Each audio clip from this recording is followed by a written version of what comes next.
For us Bushmen, there are only two important things in life: fire and water.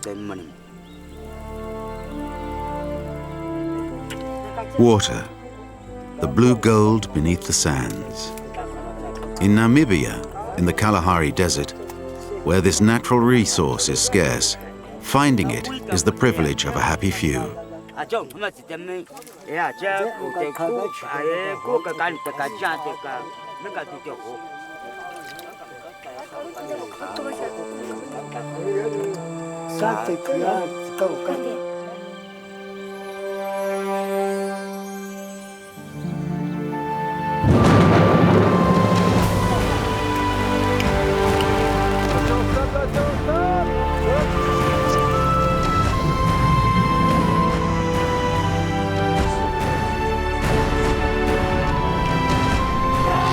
Over the course of our travels, we've explored many oceans. This time, I take you on a fascinating journey as we delve into the most mysterious of them all, a hidden ocean in the heart of Africa. 2,000 kilometers from Namibia and the Bushmen, Lake Malawi is the starting point for Francis Le Guen's expedition. Did it used to be an ancient sea, or else a giant lake soon to be encroached upon by the sea? Or could it be that the Great Rift is continuing to expand and will one day swallow up the Indian Ocean?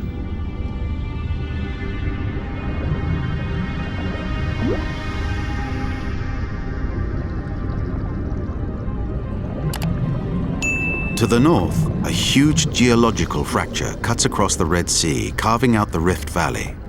The fault stretches further south, from Tanganyika to Malawi. Will a new Red Sea be born in the heart of southern Africa? In the still green water, this is no mere cliff the divers are swimming along, but the underwater portion of the tectonic pit. 50 kilometers wide and several thousand meters deep, Lake Malawi is one of the world's oldest freshwater reserves, thanks to a steady stream that's been flowing into the bottom of the lake for nearly 1 million years. I feel like I'm diving into a giant aquarium. We're surrounded by thousands of multicolored butterflies, 600 species of cichlids that all share the same ancestor. These little fish, which so delight fishophiles, are also the specialty of marine biologist Ken McKay, the world's top expert.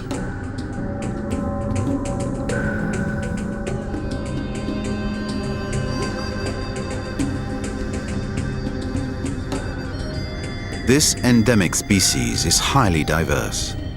Some cichlids have protruding jaws or else teeth adapted to different kinds of food. Others are slender, with colors and patterns rarely seen in fresh water.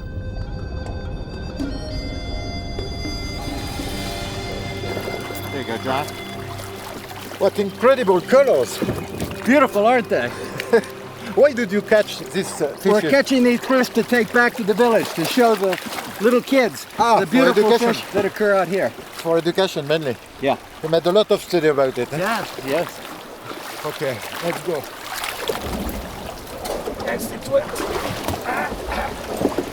Why so many colors in so murky water?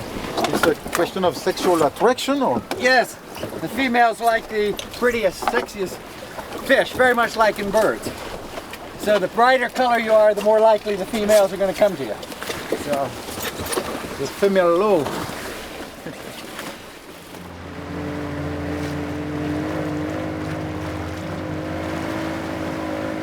In Chembe, like all the nearby villages, cichlids make up the main diet.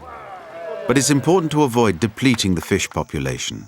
For these fish help eliminate the cause of a terrible disease, bilharzia.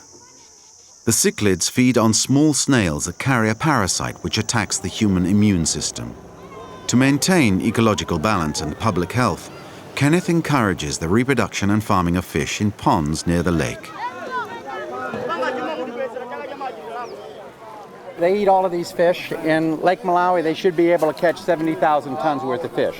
Now, we have some cause for optimism because in Lake Malawi, you don't have any oil pollution. You don't have any introduced species like in Victoria where you have the... Yes, it's all endemic. It's all endemic, and it's just a question if we can get them to fish less, they'll catch more. So it's a question of education. Do you think the cichlid can be extinct one day?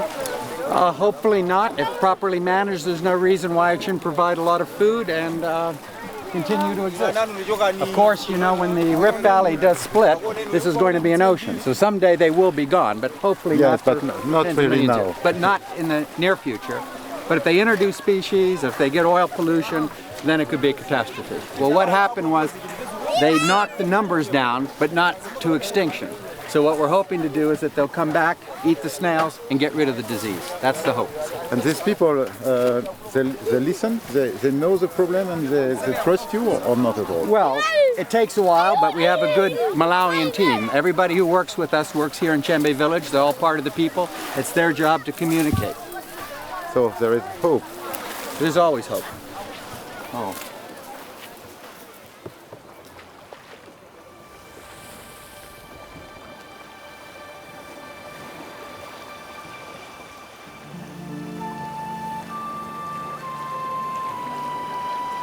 Every evening, the village men head out in their canoes. Until the wee hours, they catch scores of fish that are lured like moths by the light of the oil lamps.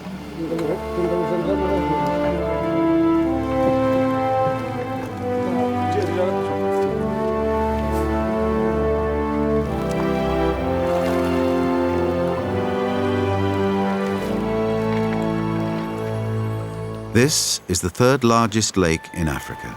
It's virtually an interior sea, stretching 600 kilometers long and 87 kilometers wide. And it continues to expand by 10 millimeters each year. In several million years, it will be one with the Indian Ocean. Francis has decided to embark on the ferry that crosses the lake.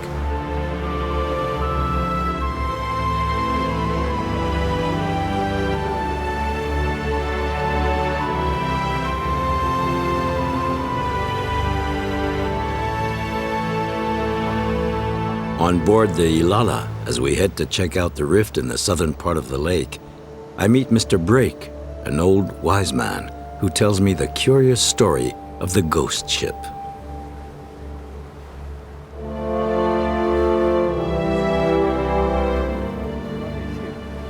How does it look Just like? coming out of the water? Yes, out of the water. Just coming a big ship like this. And so many people in that. I saw that myself. But I asked my father, where is this coming from? He said, nah, this is a dreaming, not true. It was coming from the depths? Yes, from that depth now. Where is it going now? It's just going somewhere. We never see where it is going. Emerging from the depths, yet never docking in any port. The ghost ship belongs to the spirit of the water. It's one of the mysteries of Lake Malawi, one of the spells of age-old Africa.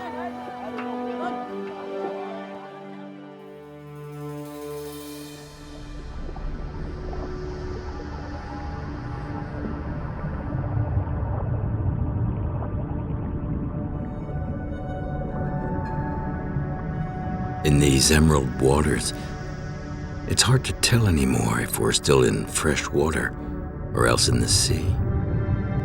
30 meters down, my head a spin, I explore a ship straight out of my dreams, unless maybe it's the one from the legend. A shipwreck, fish, the same marine life as in the ocean. Have we traveled through time?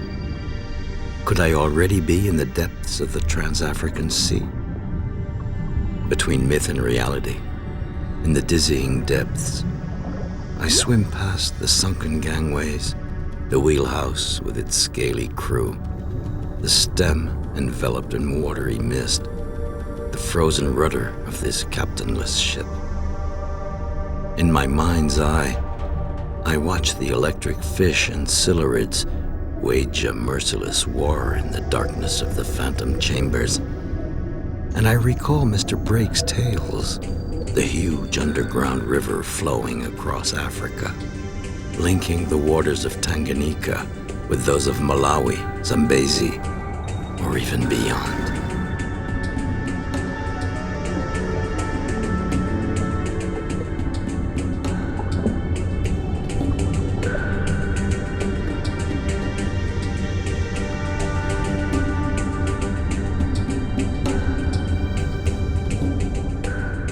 The distorted black rock indicates the south. But Francis, who studies the orientation of faults, notices the right angles of this miniature rift. Apparently, he's drifted west. Does the fault really end in the middle of this enormous lake? Just where do these chasms, which may one day swallow up the waters in a giant waterfall, lead?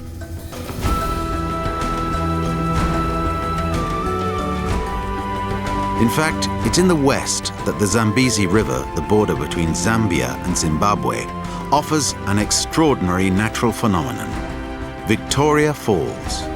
The water plummets 170 meters down, where it seems to disappear into the bowels of a rugged land.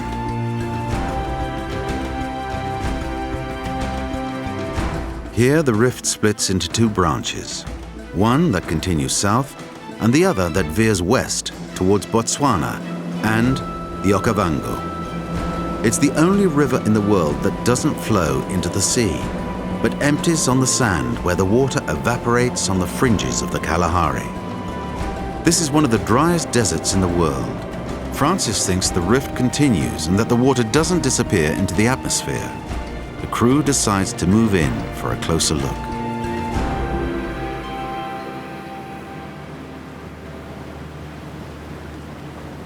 How far does this water go? We have to follow the flow of the river, no matter how hard it may be. But navigating through the tortuous delta is unthinkable without the help of Chris Brooks, one of the Okavango's best guides. Incredible, this papyrus. No, it's amazing, hey? Yeah. And so much water. It's incredible to think that it all comes all the way from Angola and just winds its way down through here, down the panhandle of the Okavango River, and ends up in the Kalahari Desert. Here we are on the main channel. The main channel, yeah. It begins to becoming a slowly delta. fan out like fingers of a hand, yeah, and just disappears. Or like roots of a tree. Exactly, like roots of a tree, yeah. And most of it, all of this water, generally ends up back into the air, evaporating away either from the water or through the plants. And only 2% of all of this water comes out of the Okavango Delta. And it slowly winds its way into the Kalahari Desert, where it disappears. It's the river, it doesn't see never the never ocean. gets to the ocean, exactly, yeah. And some part go probably underground, very deep. I think so, yeah, no, probably underneath the ground, yeah. No one really knows and understands the hydrology properly, but definitely a lot goes underneath the ground as well.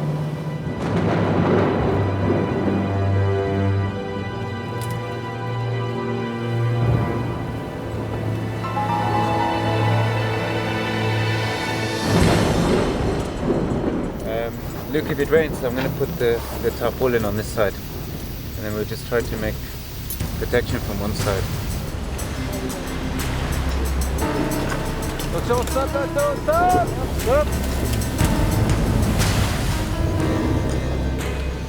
Yeah, I think we're going to get a storm.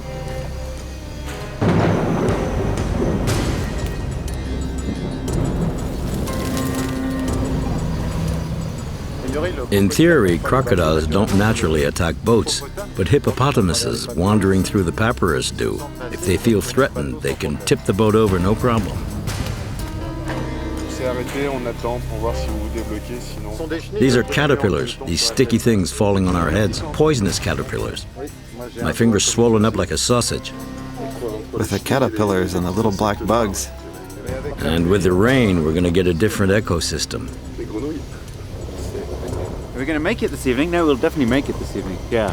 Whether we make it dry or not, we'll have to wait and see. No, we'll definitely make it. It's not too far. But his optimism soon butts heads with reality. The jaunt that was supposed to take no more than 6 hours winds up lasting all night long. They're even forced to camp out on an island they share with a herd of wild elephants and a leopard.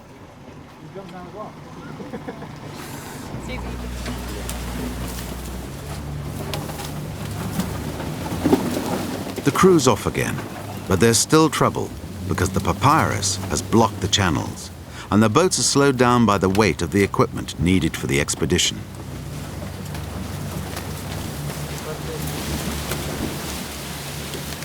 Even though this is the main channel, it looks very, very small, but most of the water is actually flowing through all of this papyrus surrounding us right now.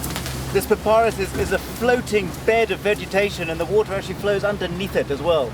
So it's one of the reasons why the water is so clear, because it gets filtered all the way through this papyrus reed beds. And then on the other side, it'll open up into an enormous wide open channel again, in maybe a kilometer or two. We just have to burst our way through this little section, and then we'll come through to the open area. You'll see just now.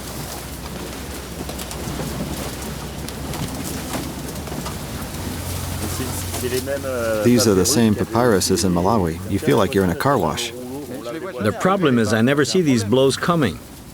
You think you're ready, and then it happens every time.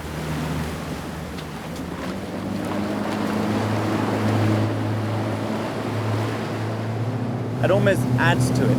You know, it's because it's so difficult to get into these areas.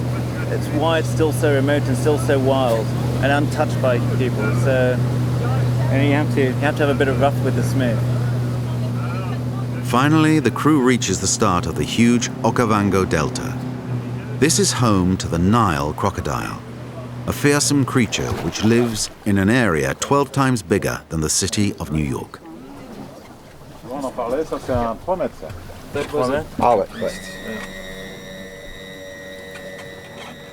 Well, here, we're right in the thick of it.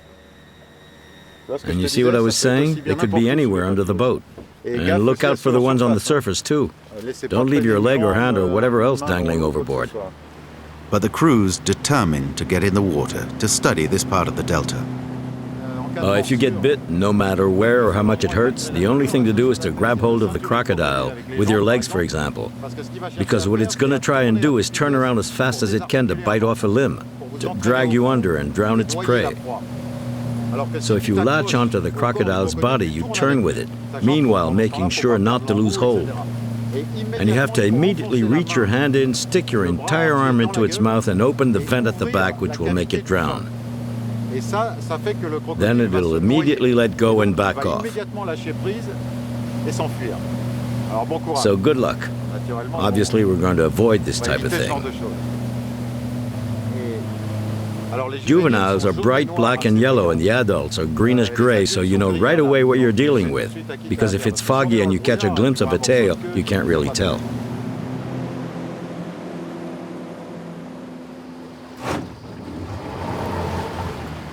Very careful of thorns when we go into here. These really have serious thorns. Vince Shacks is our crocodile expert. This kind of area, this is perfect. Yes, it looks like it. Yeah. So she would have come up One way, and then that would be where she escapes to. So she just sit very close to the water, and any disturbance that she has, she just shoots straight off that bank. You can see she's been lying here. It's all smooth here and smooth all the way down there. And she'll move her position around this area as the sun moves, just to... This is the spot of a big crocodile that apparently has 2 escape routes. There is its claw print. Which size is this one? Maybe 3 meters? Maybe between 2.5 or 3 meters, yeah. Where they put eggs? They dig inside? Yeah, they dig with their hind feet to about 30 centimeters down, depending on how hard the surface is. They'll drop the eggs and then put the sand back and then compact the sand.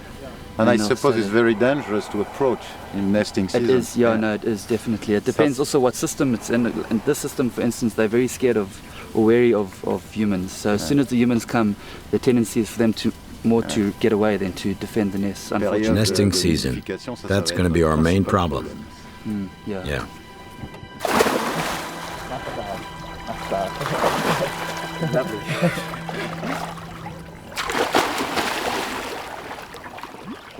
Here we can really see how this huge river disappears little by little into the sand. Something's going on below ground here.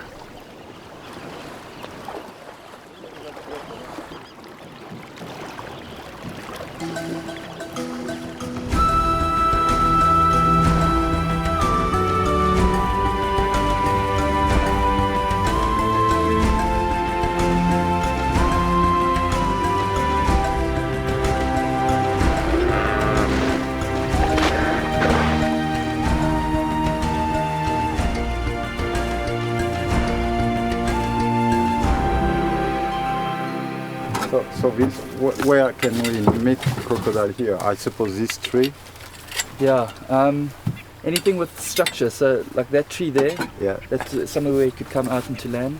And then all these quiet water areas, this open lagoon over here. We don't go there. So just, I think at all times, just make sure your visibility is good. It's good. They're opportunistic animals, so you can't say what they're going to do. You can't say anything about their behavior. Okay, let's stop speculating and try to see what it's like. If we see one on the bottom that's not moving, that's sleeping, can we get close to it? Depends on the size. If it's a little smaller than me, yeah, I'd go.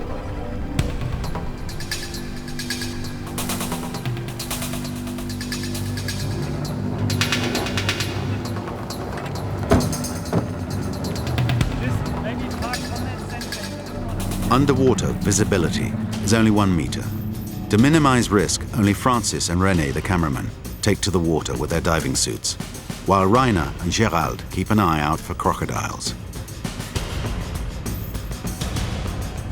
The water is the color of tea. I can barely see my hand.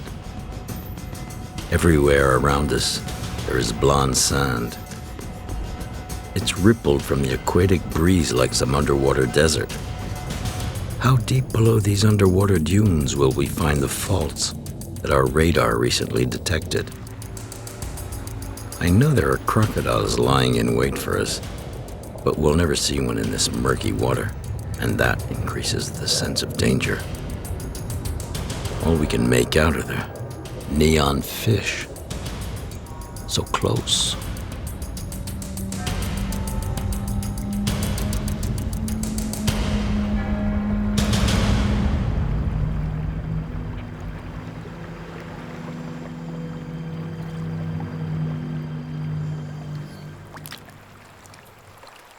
Who's tugging on me? I'm getting paranoid. We're not going to dawdle here because the longer we stay, the bigger the risk. The crew continues to follow the flow of the water, venturing deeper and deeper into the delta. It's a shallow labyrinth where the boats risk getting beached, giving way to large stretches of sandbars. How does the water disappear? Does it sink into the desert sands? See this Okavango sand? It's sand from the Kalahari. It was carried here by the wind. The wind brought it here? Yeah, it's pure silica. Maybe even from Angola. So it has nothing to do with sea sand? Right. Look at this. Oh, finally you have it. Yeah. You find one. Yeah. Small one, very small. Yeah, no, he's a small one. Yeah, So very baby. young, still young. Yeah. See, that's why. What age? It's difficult to say, but I'd say he's probably not older than 5.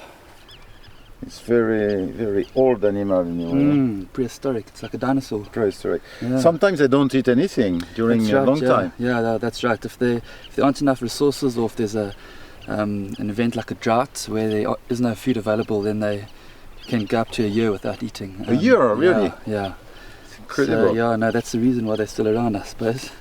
And it's very powerful, I think. Very strong, very strong. The legs themselves are quite weak. If I can just show you here what they do when they swim is they just touch up against the tail like that and they stay streamlined, but all the power comes from the tail. They can move from the edge of the water if they're hunting an animal on the surface at around 70 kilometers an hour, straight from stop to start. It's amazing power in this tail, and this is where it gets all of its power. So without a tail, there's really nothing the clock can do. Yeah. So we put it in the water? Yeah, I think so. I think so before it gets too hot. That's right. Maybe just right here. Whoa! Most of the nests are on the river. You have to be careful, even with the little ones. My eyes too. See that layer? Yeah. But we are the same, you know. When we put our nose in the water, the art slow immediately.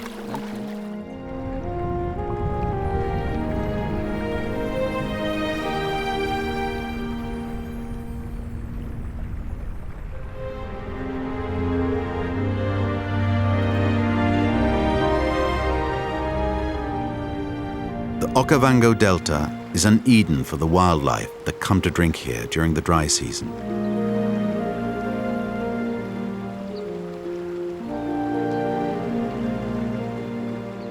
Over 70 species of unique fish and shellfish live beneath the surface.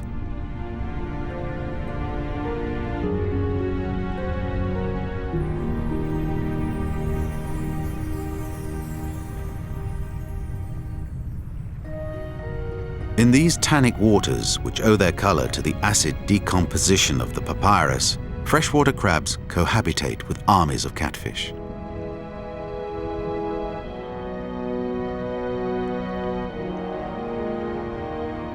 The catfish migration, an extraordinary gathering unrivaled anywhere else on Earth, an unbroken stream of millions of fish slipping through the roots in the murky water.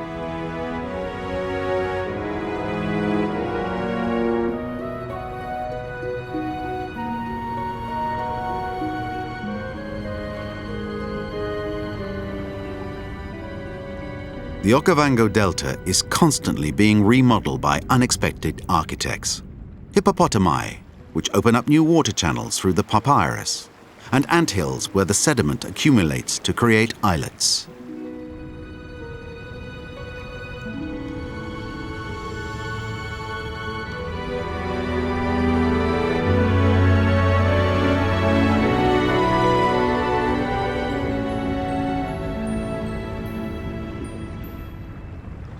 It's a peaceful world of brass and gold hues, where water mingles with the dusk-tinted earth.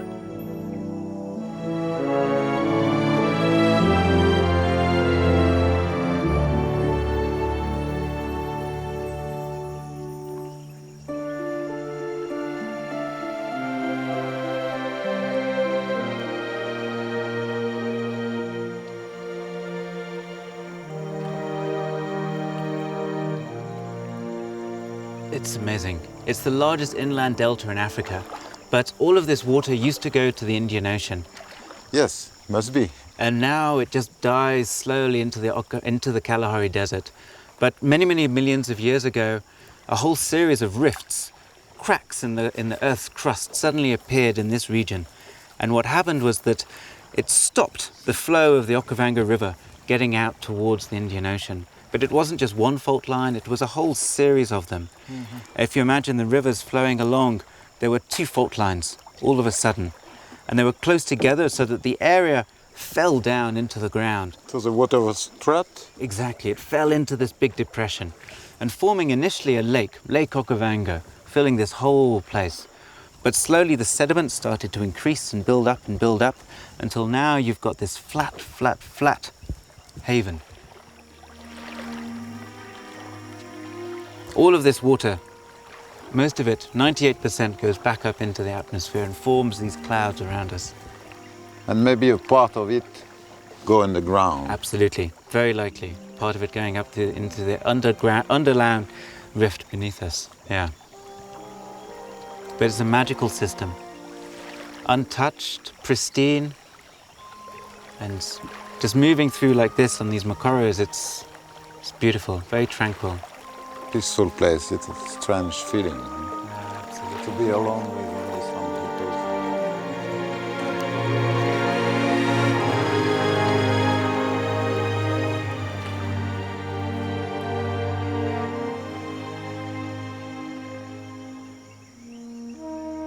Meanwhile, Vince Shacks and the members of the Okavango Crocodile Project have been studying the Nile crocodile population since 2002. In front? Where are they? There's more. No, they're on our left. It's fine. Keep going straight. Where do you want me to go? They've caught several specimens that have helped them to learn more about the reptile's behavior. But these studies have also given them a better understanding of the role the crocs play in the delta's ecosystem, and particularly their interactions with the local population.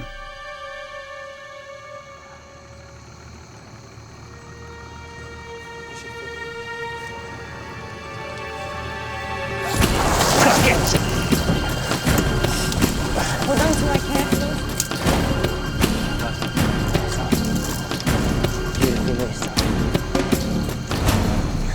We need to avoid catching crocodiles that are bigger than 3 meters 20, or they could make holes in the boat. Audrey de Boeuf-Toulade is a French zoologist who lives in Botswana. She studies the reproductive cycles and sexual dimorphism in the crocodiles. In other words, what distinguishes males from females.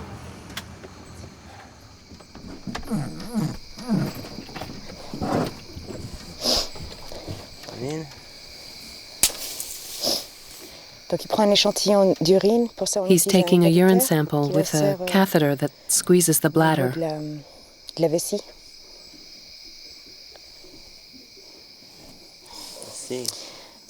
Now he's looking inside the cloaca for a clitoris or a penis.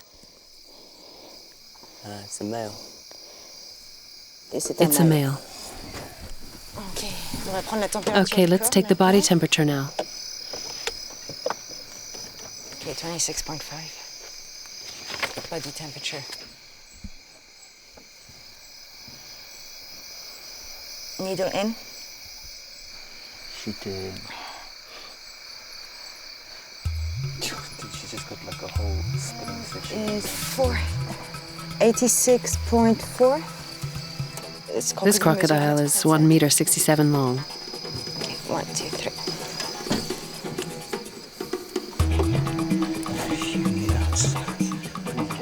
Okay.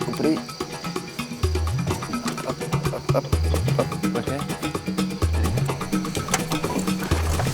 You can see his. You can see its second eyelid. Paupière. Nictitating membrane. Protection underwater. So they can see underwater because it's clear.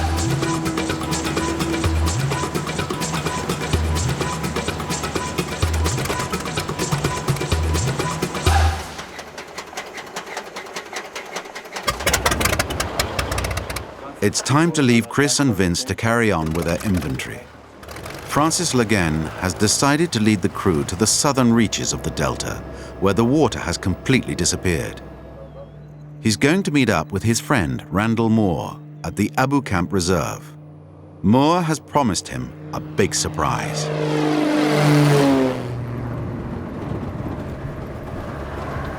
This region of the Okavango is made up mainly of savannas, a very dry landscape with only occasional pools of water.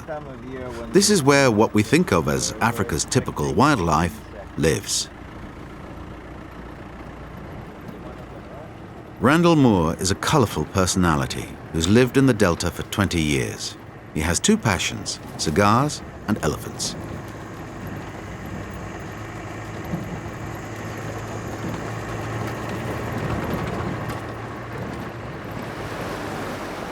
The boats have been replaced by elevated 4x4s, and the expedition takes on the look of a safari.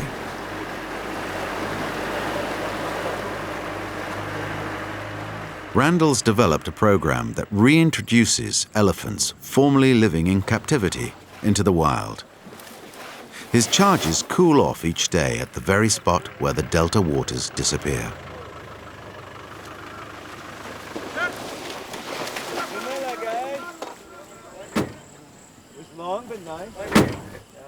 They have a special sense of water, elephant, like other animals, no? The special sense that they love it. Drinking it, playing in it, everything. Water means everything to them. When it rains, they go crazy too. They just love water and playing in it. Let's hope that these clouds disappear and that it warms up, and then they'll do lots of swimming today.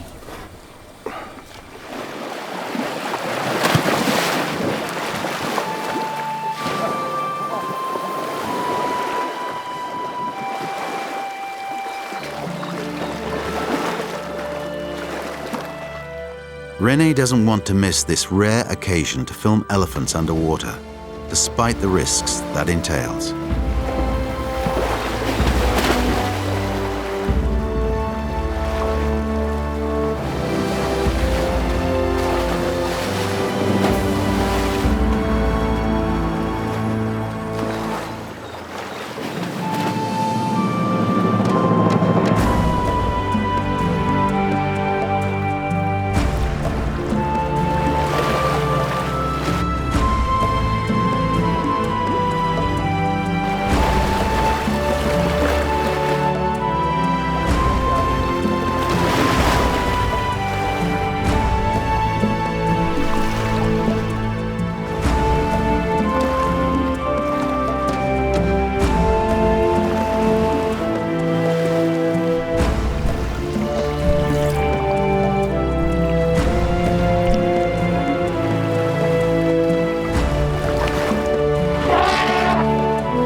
It's great because you have the challenge of saying, how close can I get without getting trampled? I think moments like that I'll never forget.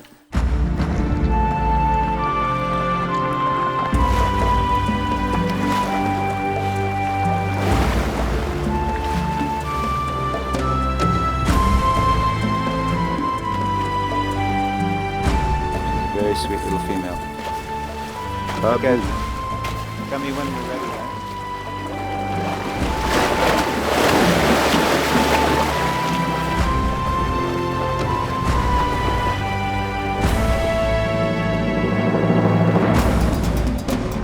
Here, at the gateway to the Kalahari Desert, the dry season is getting underway. The green slowly fades into yellow ochre.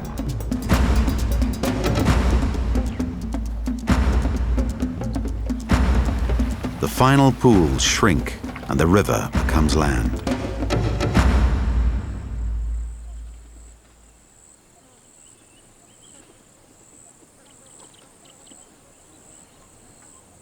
The water birds will soon be flying off, but it's already too late for these catfish, condemned to suffocation.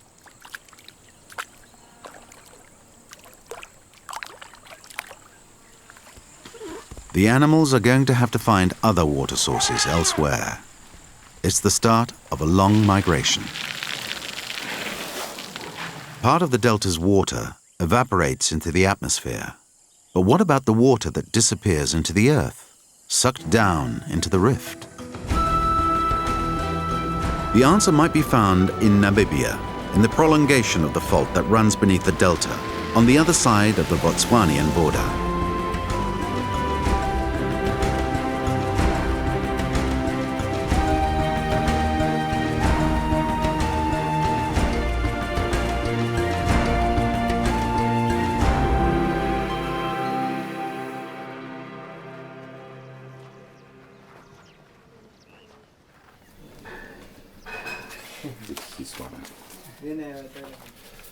So, passport number? It's true you lose touch with formalities in the middle of nowhere. And this is a very strange little border post.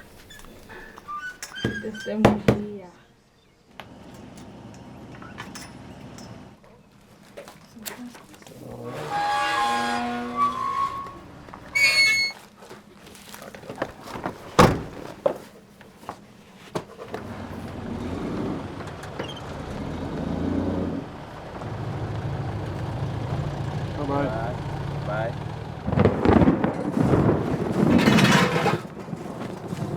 Tonight, camp will be pitched near a bushman village. Here, it only rains once a year.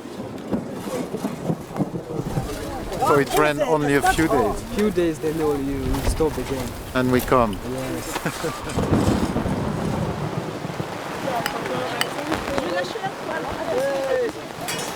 I wanted to talk to you about water in Africa, and I think this is a good start. It's not going to spend a very long time on the surface. We're going to follow it underground all the way to the bottom if we can.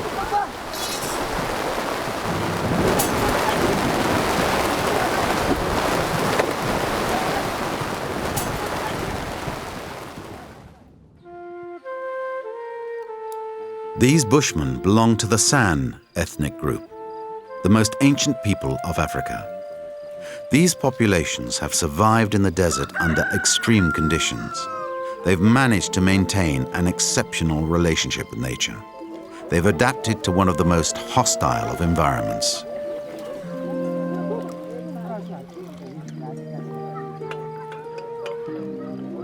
Our short stay with the sun taught me a lesson about life. An impoverishment as extreme as their humanity. I felt a sense of deep peace among them, so different from the cliches of documentary filmmakers capitalizing on the exotic. But here, the dross of modernism also blends with age-old knowledge. Their language is especially amazing. It is one of the most elaborate and includes 4 clicks that are unpronounceable for our Western tongues. And the smoke doesn't make it any easier.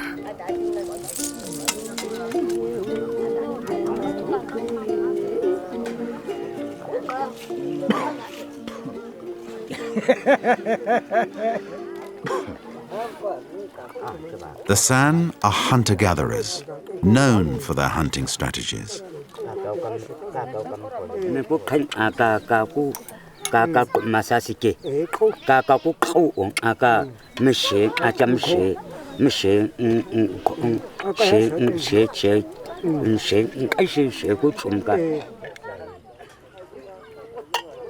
They use poison arrows coated with a toxin from the stomachs of larvae that colonize tree roots. It's so powerful, it can immobilize the biggest of animals.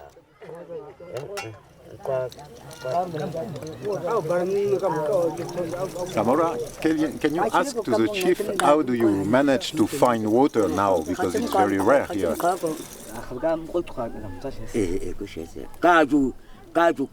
It's a little bit easier now. The government installed a pump for us, but it doesn't often work. So we use traditional methods, like before. We can show you if you want. Okay, we go? Francis manages to convince the Bushmen to take them to their hunting territory. That's where they find their water. That camp there was very close to a watering hole we're going to go see. Watering holes that are sometimes destroyed by elephants. And at that point, the San are forced to fall back on traditional methods of finding water. So they know how to smell it, to find it. They've got that sense of water divination that we've lost. They're born water diviners, like elephants, in fact.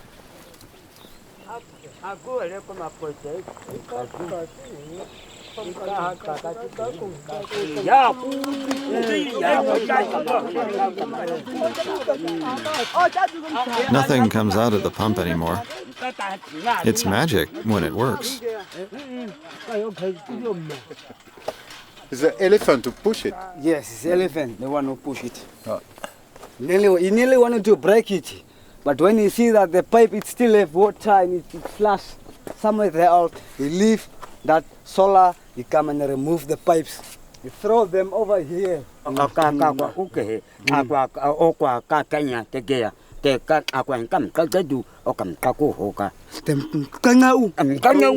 There we go.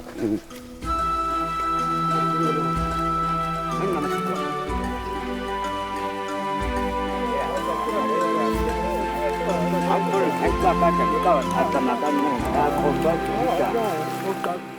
don't know if we're going to find water. It's very dry. The San have learned to live in extreme conditions. They know how to exploit even the smallest resource. This root, for example, quenches thirst.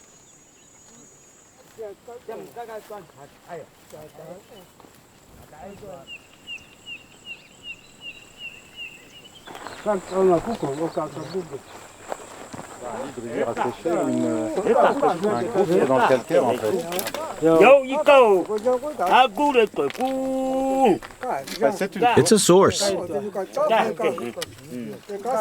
It's a source. We're right on a limestone plateau, and that's typical for a source. It goes deep into the ground. And that's how, back in ancient times, they went from one watering hole to the next, and they knew them all. They even went further because they knew how to discover new ones by simply digging in the dry riverbed until they hit the vital liquid, which in this case looks like coffee.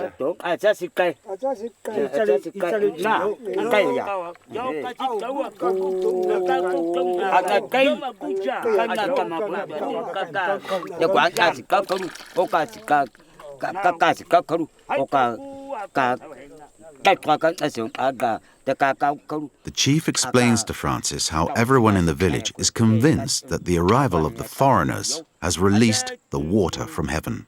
The foreigners have brought the rain of their own country with them. It's a good sign for the Bushmen. We have to come again, I got swept up in this ancient language, far back in time looking for lost water, and towards the even stranger waters of Lake Guinness in the center of Namibia.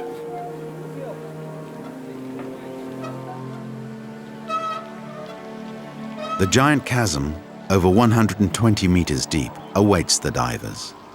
Formed when the roof of a limestone cave collapsed, it's just the visible part of a network of underwater galleries that run through the depths.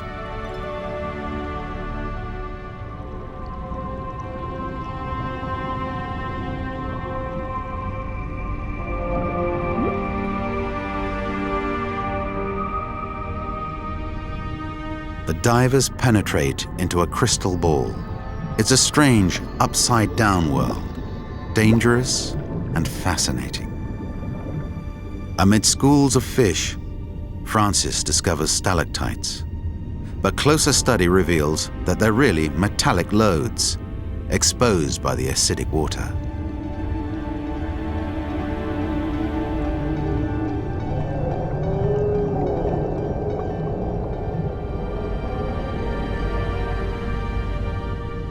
The divers continue to float along, weightlessly, exploring unknown territory. Air bubbles trapped beneath the vaults look like mercury defying the laws of gravity.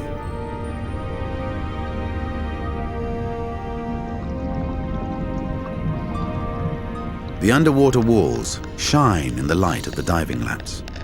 They seem covered in a coat of precious metal.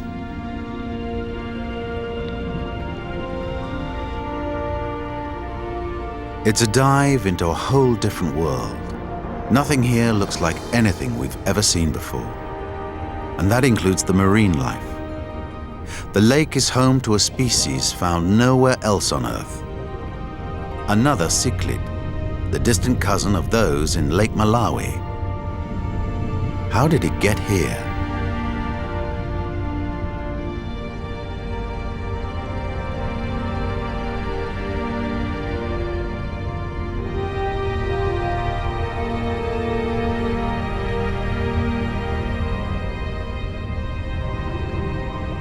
My thoughts turned to the underground river Mr. Brake spoke of in Malawi. That dark and secret river from beyond Tanganyika, flowing beneath the sands of southern Africa. Too good to be true? Could it be one of those founding myths, so common in fact throughout the world? What if there were an element of truth to it? What if the rift stretched even further west? Couldn't it supply this large water reserve? have we discovered the lost water, the hidden face of the Okavango, the blue gold beneath the sands, a water reserve that seems everlasting and inexhaustible, like the fossil fish. But for how much longer? Who knows what secrets the rift has in store deep below the African sands? Even if we won't be around to witness it, I like imagining what the cradle of mankind will look like in a few million years, when a new Mediterranean will be born in its midst. How many more hidden treasures remain to be found here? One thing is for sure, I will come back to Namibia. Another expedition, another trip, perhaps.